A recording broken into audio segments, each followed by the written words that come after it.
कल्पना कीजिए, दुनिया की एक ऐसी जगह की जहां दुनिया के 80% कच्चे हीरे रखे जाते हैं। बेल्जियम का एक छोटा सा शहर एंटवर्प। यहाँ की गलियों में पत्थरों की नहीं, हीरों की बात होती है। और इन हीरों की सुरक्षा के लिए बनाया गया था एंटवर्प डायमंड सेंटर। इसे एक अभेद किला माना जाता था। पुलिस और सुरक्षा एजेंसियां दावा करती थीं कि यहाँ परिंदा भी पर नहीं मार सकता। लेकिन 15 फरवरी 2003 की रात इतिहास बदल गया। बिना किसी बंदूक के, बिना किसी धमाके के और बिना किसी को बंधक बनाए 5 चोरों ने इस किले को भेद दिया। उन्होंने दुनिया की सबसे सुरक्षित तिजोरी से करीब 800 करोड़ रुपए के हीरे चुरा लिए। FBI और इंटरपोल ने इसे सदी की सबसे बड़ी चोरी कहा। लेकिन सवाल ये नहीं है कि चोरी कैसे हुई, सवाल ये है कि इतनी हाईटेक सिक्योरिटी के बावजूद वो अंदर घुसे कैसे। इस कहानी की शुरुआत चोरी वाली रात से नहीं, बल्कि उससे 3 साल पहले हुई थी। साल 2000 में एंटवर्प डायमंड सेंटर में एक नया आदमी आया। नाम था लियोनार्डो नोटारबार्टोलो। वो कोई साधारण चोर नहीं दिखता था। महंगे इटालियन सूट, हाथ में कॉफी और चेहरे पर एक बिजनेसमैन वाली मुस्कान। उसने डायमंड सेंटर में ही अपना एक ऑफिस किराए पर लिया। उसने सबको बताया कि वो एक डायमंड इंपोर्टर है। लोग उसे पसंद करने लगे। सिक्योरिटी गार्ड्स उसे सलाम करते थे। लेकिन किसी को नहीं पता था कि लियोनार्डो दरअसल द स्कूल ऑफ टुरिन का लीडर है, जो इटली के चोरों का एक मशहूर गैंग था। वो ऑफिस में बैठकर बिजनेस नहीं करता था। उसकी जैकेट की जेब में हमेशा एक खास पेन होता था। उस पेन में एक छोटा सा हाईटेक कैमरा लगा था। 2.5 साल तक, जी हाँ, 2.5 साल तक वो रोज वॉल्ट के पास जाता और उस कैमरे से सिक्योरिटी सिस्टम की हजारों तस्वीरें खींचता रहा। जब उसके पास वॉल्ट की हर एक डिटेल आ गई, तो उसने इटली के एक गोदाम में वॉल्ट की एक हूबहू नकल तैयार की। फिर उसने अपनी टीम बुलाई। ये टीम किसी फिल्म के किरदारों से कम नहीं थी। The genius. इसका काम था अलार्म सिस्टम को चकमा देना। द मॉन्स्टर, एक भारी भरकम आदमी जो इलेक्ट्रिकल वायरिंग और लोहे के दरवाजे का उस्ताद था। द किंग ऑफ कीज, एक ऐसा आदमी जिसके बारे में कहा जाता था कि उसने आज तक कोई ऐसी चाबी नहीं देखी जिसकी वो नकल ना बना सके। और खुद लियोनार्डो, जो इस पूरे प्लान का मास्टरमाइंड था। अब जरा उस चुनौती को समझिए।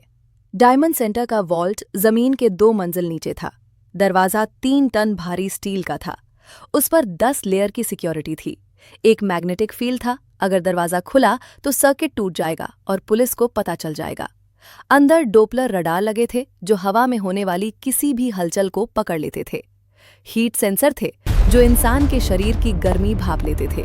और सबसे खतरनाक, सिस्मिक सेंसर, यानी अगर फर्श पर कोई जोर से चला भी तो उसके कदमों की धमक से अलार्म बज उठता। दरवाजे का ताला खोलने के लिए 100 मिलियन 10 करोड़ से ज्यादा पासवर्ड कॉम्बिनेशन हमारे पास ज्यादा समय नहीं है। नामुमकिन था। ये काम लेकिन नहीं कर रहा लियोनार्डो है। के पास एक प्लान था। वो वैलेंटाइन डे का वीकेंड था। पूरी बिल्डिंग खाली थी। शहर जश्न में डूबा था। रात के अंधेरे में लियोनार्डो की टीम बिल्डिंग के पिछले हिस्से से अंदर दाखिल हुई। वो सीढ़ियों से नीचे वॉल्ट के पास पहुंचे। उन्होंने अपने जूतों पर मखमल लपेटा हुआ था ताकि कदमों की आवाज ना हो। सबसे पहले उनके सामने आया मोशन और हीट सेंसर। यहां द जीनियस ने अपना कमाल दिखाया। वो कोई हाईटेक गैजेट नहीं लाया था। उसने बैग से निकाला महिलाओं का हेयर स्प्रे। जी हां, एक साधारण हेयर स्प्रे। उसने सेंसर के ऊपर स्प्रे कर दिया। स्प्रे की वजह से सेंसर के लेंस पर एक तेल की परत जम गई। अब सेंसर अंधा हो चुका था। वो कमरे के तापमान या हलचल को महसूस नहीं कर पा रहा था। अगला पड़ाव, मैग्नेटिक फील्ड। दरवाजे के 2 हिस्सों में चुंबक लगे थे। जैसे ही दरवाजा खुलता, चुंबक अलग होते और अलार्म बजता। द मॉन्स्टर ने एल्यूमिनियम की 2 पट्टियां निकालीं और उन्हें चुंबक के ऊपर टेप से चिपका दिया। फिर उन्होंने चुंबक को अपनी जगह से हटाकर दीवार पर चिपका दिया। सिस्टम को लगा कि चुंबक अब भी जुड़े हुए हैं और दरवाजा बंद है। और वो ताला? यह कहानी में एक ट्विस्ट है। पुलिस आज भी पक्के तौर पर नहीं कह सकती, लेकिन माना जाता है कि गार्ड्स की लापरवाही की वजह से असली चाबी पास के ही एक यूटिलिटी रूम में लटकी हुई मिल गई थी। किंग ऑफ कीज ने वो चाबी उठाई और दुनिया का सबसे सुरक्षित दरवाजा खुल गया। जैसे ही दरवाजा खुला, अंदर अभी भी लाइट सेंसर थे। अगर रोशनी होती तो खेल खत्म। चोरों ने अंधेरे में ही काम किया। उन्होंने सेंसर पर काली टेप चिपका दी। अब वो आज़ाद थे। उन्होंने अपनी ड्रिल मशीनें निकाली और बॉक्स तोड़ने शुरू किए। अगले 4 घंटों तक वो इत्मीनान से हीरे, सोना और कैश अपने बैग में भरते रहे। उनके पास इतने बैग नहीं थे कि वो सब कुछ ले जा सकें। फर्श पर करोड़ों के हीरे बिखरे पड़े थे, जैसे वो कांच के टुकड़े हों। वो 109 बॉक्स तोड़कर रफू चक्कर हो। अगली सुबह जब बैंक खुला तो कोहराम मच गया। पुलिस, मीडिया, FBI सब वहां थे। चोर भाग चुके थे, कोई सुराग नहीं था, कोई फिंगरप्रिंट नहीं। लियोनार्डो भी इटली वापस जा चुका था। ये एक परफेक्ट क्राइम था। लेकिन कहते हैं ना, अपराधी चाहे कितना भी शातिर हो, एक गलती कर ही देता है। चोरी के बाद भागते समय उनके ड्राइवर स्पीडी को पैनिक अटैक आ गया था। उसे लगा पुलिस पीछे है। उनके पास कचरे का एक थैला था जिसमें उनका खाना और चोरी में इस्तेमाल हुआ कुछ सामान था। प्लान के मुताबिक उस थैले को जलाना था, लेकिन घबराहट में स्पीडी ने वो थैला हाईवे के किनारे एक जंगल में फेंक दिया।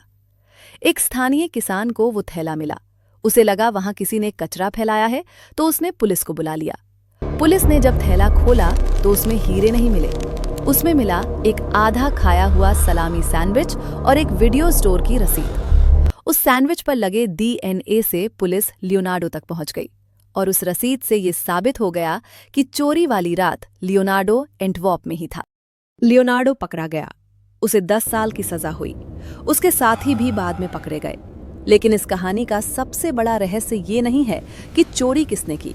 रहस्य ये है कि वो हीरे कहाँ गए।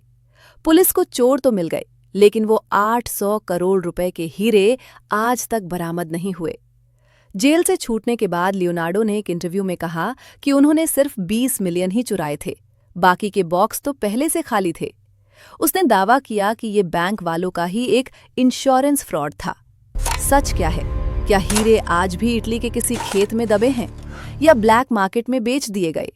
ये राज शायद लियोनार्डो अपने साथ कब्र में लेकर जाएगा। एंटवर्प डायमंड हीस्ट आज भी दुनिया की सबसे बड़ी और सबसे चालाकी से की गई चोरी मानी जाती है। ऐसे और वीडियो के लिए हमारे चैनल को सब्सक्राइब करें।